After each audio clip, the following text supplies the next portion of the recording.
राजस्थान के कोटा की भूतिया हवेली। दोस्तों, यह कहानी राजस्थान के कोटा शहर की एक भूतिया हवेली के बारे में है।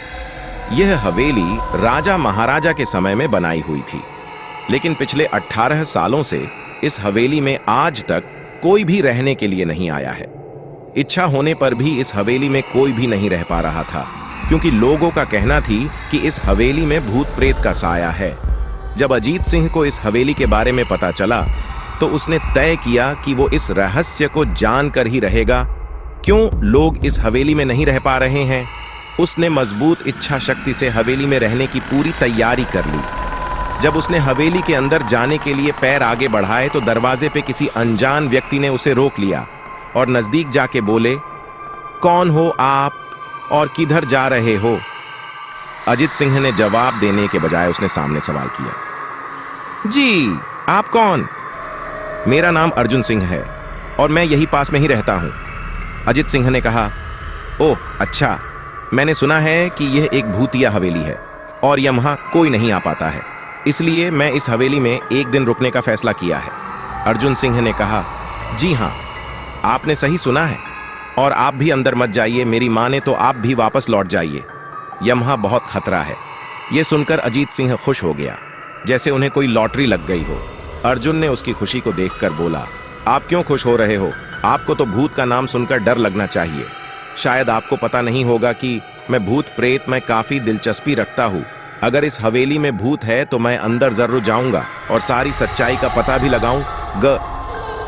इतना कहकर अजीत सिंह उस हवेली में चले गए। अंदर जाके अजीत ने अपनी बैग को साइड में रखा और हवेली के चारों ओर देखने लगा। सारे रूम भी चेक कर लिए। बाद में ड्राइंग रूम में आके सोफे पर बैठ गया। उसने वहां बैठकर दारू के 2-4 पैग भी पिए। वहीं अचानक उस रूम में लाइट का एक बल्ब चालू बंद होने लगी, लेकिन अजीत ने उस पर ध्यान नहीं दिया। थोड़ी देर बाद दूसरा बल्ब चालू बंद होने लगा, फिर तो हवेली की सारे लाइट चालू बंद होने लगी। ये सब देखकर अजीत अपनी जगह पे खड़ा हो गया और संपूर्ण सावचेत हो गया।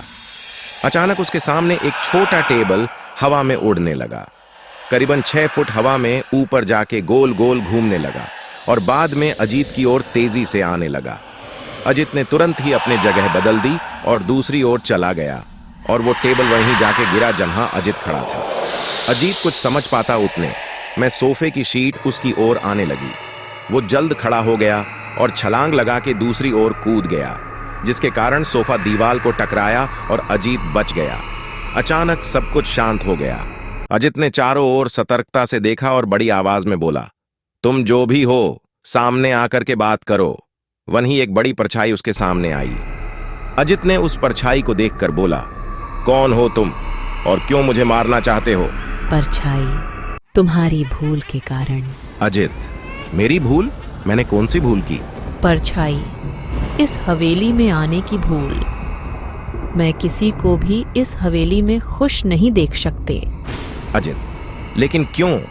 वो परछाई ने जवाब दिया, आज से 18 साल पहले इस हवेली के मालिक ने मुझे यहीं पे ही मार डाला था। मेरी कोई गलती भी नहीं थी। इस कारण की वजह से मेरी आत्मा इस हवेली में भटकती रहती है। मैं किसी को भी इस हवेली में नहीं रहने दूंगा, क्योंकि इस हवेली में मेरा खून हुआ था। इस हवेली में जो भी रहने के लिए आएगा उसकी मौत होगी। अजीत ने कहा, मैं तुम्हें अपने असली रूप में देखना चाहता हूँ। तुम्हें मारने से पहले मैं तेरी यह इच्छा अवश्य पूरी करूंगा। और उस परछाई ने एक भयानक दरमियाना रूप ले लिया।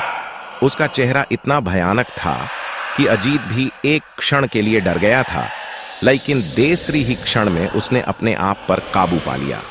बाद में इसने अपनी जेब में से सफेद पाउडर निकाला और उस भूत के पर फेंक दिया। भूत के पर पाउडर पड़ते ही वो जलने लग गया। बड़ी बड़ी ज्वालाएं उठने लगी। वो बहुत जोर जोर से चिल्लाने लगा और बाद में पूरी तरह से जल गया। उसके बाद अजीत ने चैन से सांस लिया और वहीं पर सो गया। दूसरे दिन सुबह जब अजीत को सही सलामत हवेली से बाहर आते देख अर्जुन को आश्चर्य हुआ। अर्जुन ने अजीत से पूछा, तुम कैसे जिंदा हो? जब अजीत ने अर्जुन को कल रात को घटी घटना को परी तरह से बताया और बोला, अब यह हवेली भूतिया हवेली नहीं रही। दोस्तों, आपको ये कहानी राजस्थान के कोटा की भूतिया हवेली कैसी लगी प्लीज हमें कमेंट करके जरूर बताएं और लाइक एंड सब्सक्राइब करना ना भूलें।